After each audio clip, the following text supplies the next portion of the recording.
అయితే వెంకటం విషయానికి వస్తే కనుక ఇందాక మీ ఇద్దరి యొక్క మధ్యన జరిగినటువంటి డిస్కషన్లో నేను వెంకటం సైకాలజీ గురించి ఆల్రెడీ చెప్పాను. అక్కడ ఏంటంటే ఆ అమ్మాయిది దిక్కుతోచినటువంటి పరిస్థితి. 20 సంవత్సరాల పాటు కాపురం చేసినటువంటి ఇంత నమ్మకం పలికినటువంటి భర్తను ఇప్పుడు నమ్మాలా, లేదా ఇక నుంచి ఇతను అపనమ్మకంతో ఇంకా మిగిలినటువంటి జీవితం ముందుకు సాగించాలా అనేటటువంటి ఒక క్వశ్చన్ మార్క్తో బతకవలసినటువంటి పరిస్థితి. ఎందుకంటే ఎన్ని చెప్పినా ఎవరో మభ్య పెట్టారు, మాయ చేశారు, ఎన్ని చెప్పినా కూడా ఒకటైతే క్రియేట్ అయింది. ఆ అమ్మాయి మైండ్లో ఒక అనుమానం అయితే క్రియేట్ అయింది. ఇదేమో వచ్చి రేపొద్దున పిల్లలకి, ఆడపిల్లలకి 18 సంవత్సరాలు ఉన్నటువంటి ఆడపిల్లకి ఇప్పుడు తీసుకెళ్లి పెళ్లి చేయాలి అంటే కనుక ఇది ఎంత బ్లాక్ మార్క్గా మిగిలిపోతుంది అనేటటువంటి తపన ఆ అమ్మాయి మనసులో మనకు కనిపిస్తుంది. సో ఈ అమ్మాయి ఏంటంటే గతం గురించి ఆలోచిస్తుంది. అంత మంచి రోజులు ఇంత చెడ్డ రోజుల కింద ఎందుకు మారిపోయాయి అన్నది క్వశ్చన్ మార్క్ ఆ అమ్మాయిలో అయితే కనుక గతం నేను అలా ఎందుకు చేశాను, ఫ్యూచర్ నాది ఏంటి అనేటటువంటి క్వశ్చన్ మార్క్ ఆ అమ్మాయిలో. సో ఇక్కడ 2 జీవితాలు నాశనం అయిపోయినాయని మనం అనుకోవటానికి ఉంది. ఏదేమైనా కూడా కొడుకుకి ఏదైతే కనుక రాజామణి కొడుకుకి మాత్రం మీరు న్యాయం చేయాలి. ఆ అమ్మాయికి ఏదైతే మాయ చేసి ఏదో విధంగా మీరు లోబరుచుకున్నారో దానికి సరైనటువంటి సమాధానం మీ యాక్షన్స్ ద్వారా కనిపించాలి, మీ మాటల ద్వారా కాదు.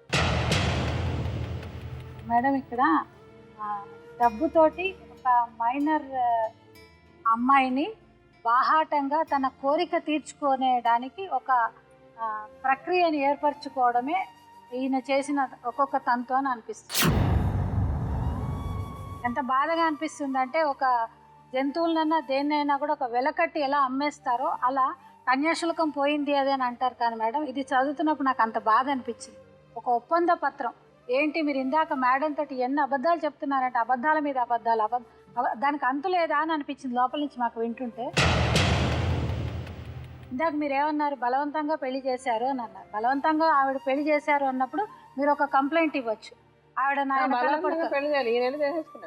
అంటే నాకు కట్టబెట్టారు, అమ్మాయి వెంటబడి చేసుకుంటానంటే ఈ నెల చేసుకున్నాడు. అదే నేను అడుగుతున్నా, వెంటబడినప్పుడు నువ్వు వద్దని చెప్పిన వాడివి చేసుకొని ఇంట్లో వదిలేసాను అని అన్నవాడు అప్పుడే తీసుకుని వదిలేసి ఎందుకు చేసుకోవాలి? ఇంకొకటి ఏంటంటే మేడం ఇందులో ప్రతి ఒక్కటి అబద్ధాలే. అదేంటంటే 2010లో పెళ్లి చేసుకున్నాను అని అన్నారు.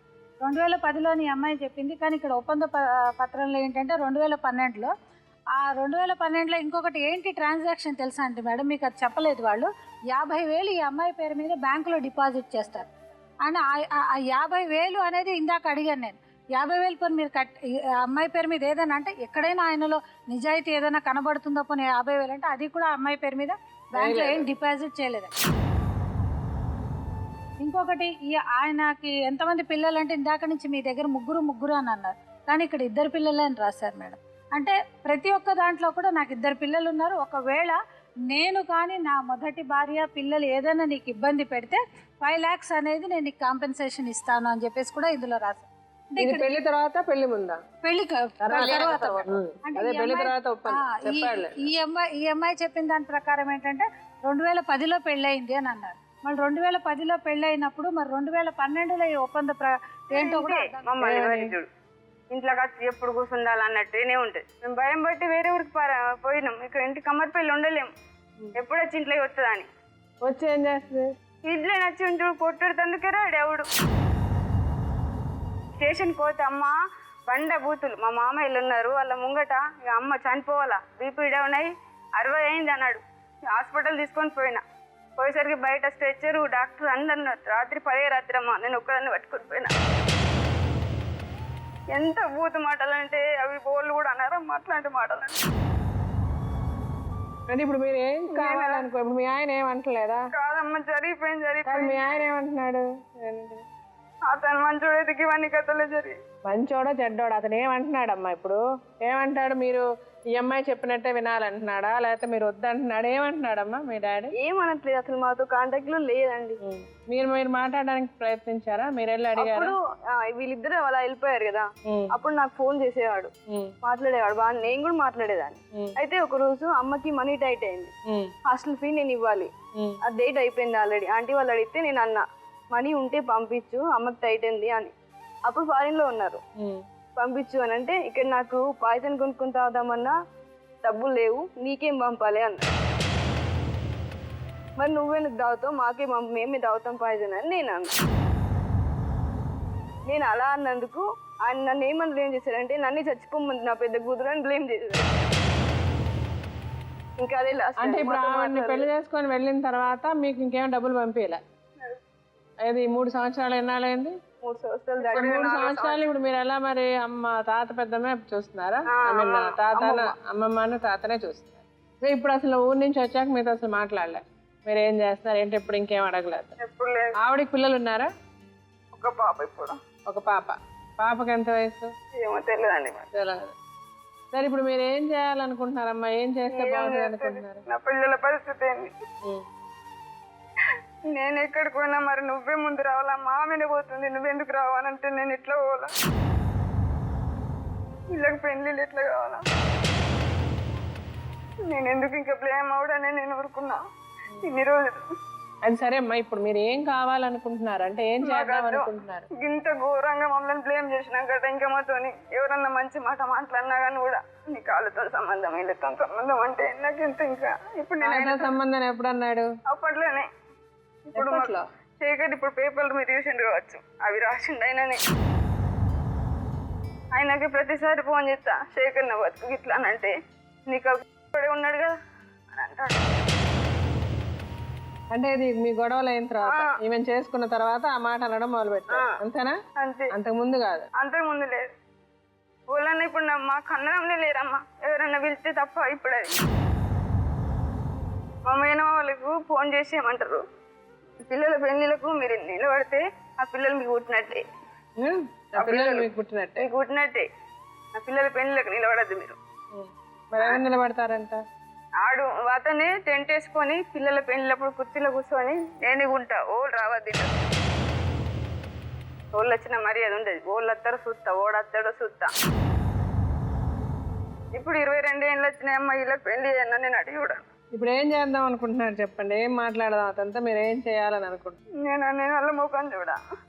అది కదా, మీరు అంటే అతను కావాలనుకుంటున్నారా, అతను వద్దనుకుంటున్నారా, అతని నుంచి విడిపోవాలనుకుంటున్నారా, ఏం చేయాలనుకుంటున్నారు? అది నాకు మీరు అతని నుంచి విడిపోవాలనుకుంటున్నారు అంతేనా? అంతే. ఏమో మీరు అదేనా మమ్మీ ఇంటెన్షన్? అంటే బికాస్ ఆమె డిస్టర్బ్డ్గా ఉన్నారు కాబట్టి మీరు కరెక్ట్గా చెప్పండి. అవును. సో అతను ఇంకా ఆయన మొహం చూడొద్దు, ఆయన మీద మీ దగ్గరికి కాంటాక్ట్ ఏం వద్దు. ఏమా అసలు కాంటాక్ట్ వద్దు. వద్దు అతనితో.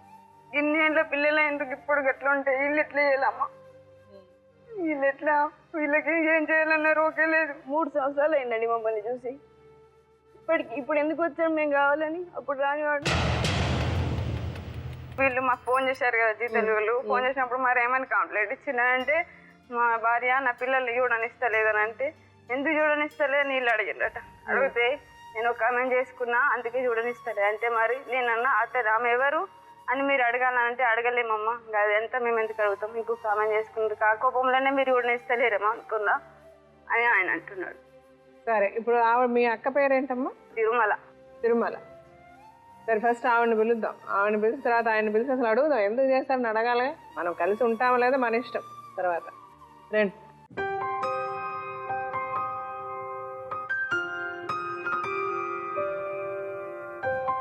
తప్పు నొప్పుకొని ఆమెకు 6 పేజీల లెటర్ రాసిన, నా తప్పు నొప్పుకొని క్షమించు, నన్ను శారీరకంగా దూరంగా ఉంచు, కానీ మానసికంగా కలిసి ఉందాం, గోదావరి పక్కన గుడి ఉంది అక్కడే పిలిచి మాట్లాడుకుందాం హాయిగా అంటే ఈవిడ 10 మంది నేర్చుకొని వచ్చింది అటు.